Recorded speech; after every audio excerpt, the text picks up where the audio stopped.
is Service Center. Da-da-da, da-da-da. On today's show, we'll be discussing our inspirational journey as students in action from our humble beginnings to present. This season was really great for Jefferson Awards at Lake Brantley High School. This program is very new for us, so it's really amazing how far we've come. Quarterback Alyssa, since you've been on the team from the very start, can you please tell us more about the first season? Well, sure, Tami.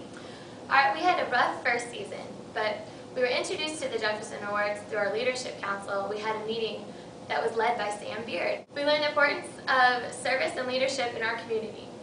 We walked away from the meeting with a lot of information about the 7 deliverables, and to be honest, it was a little bit overwhelming. Our first season, the main goal was to raise awareness around our school and to gather as many nominations as we could. We were excited about the nominations we received, but we were hoping to get many more in the next season. Wow, it seems like you guys had a lot of struggles last season. I'm glad to see that we've overcome them this season. Rachel, can we get a little play-by-play of how we did?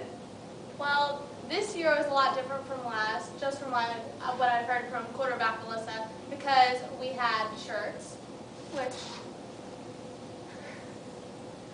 That's a nice shirt. really nice. We made a promotional video. We had a lot more nominations, so we had a lot more winners. We had more advertisement and press releases, which were given out by faculty. Tami, would you like to give us some more information?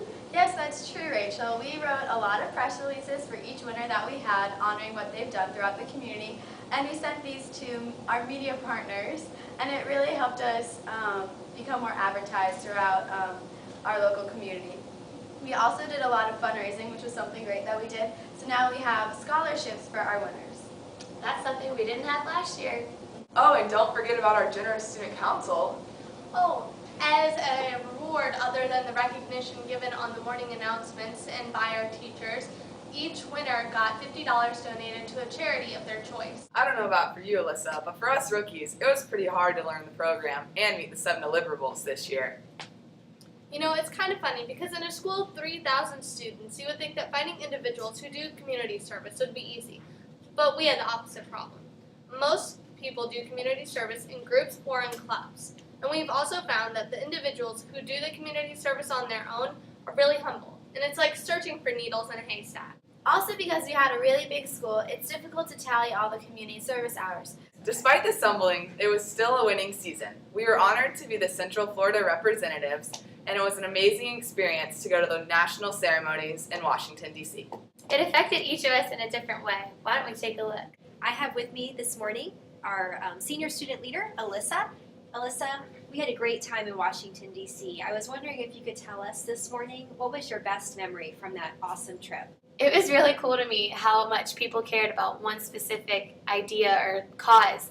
It made me really want to find something that I care about that much that I put all my time into it. Welcome, Casey. Alyssa told us that there were lots of amazing people at the national ceremonies. Why don't you tell us about someone who most inspired you? Okay, my favorite story was from Jennifer Staple, who won the Jefferson Awards for the 35 and under age group. And she founded the organization Unite for Sight, which was a program that helped cure preventable blindness around the world. And it was just really amazing to hear all the work and how she was so passionate about what she wanted to do right out of college. Good morning, Rachel. Thanks for joining us today. Morning. We just spoke with Casey, and she was telling us about one amazing, inspirational person that she met at the national ceremonies. Can you tell us a little bit more about other people that were there? Other than the community-based Jefferson Awards winners, there's also famous people there like Chris Collinsworth, who we actually got to meet. He was really nice, and it was really awesome to see that he does perform community service and he gives back when he already has so much. Okay, so Tami, tell us about your favorite part of the Washington, D.C. trip. My favorite part was definitely the night when we went to the Grand Gala in the Union Station. It was such a beautiful area, and I felt so honored and so grateful that we had the opportunity to go there.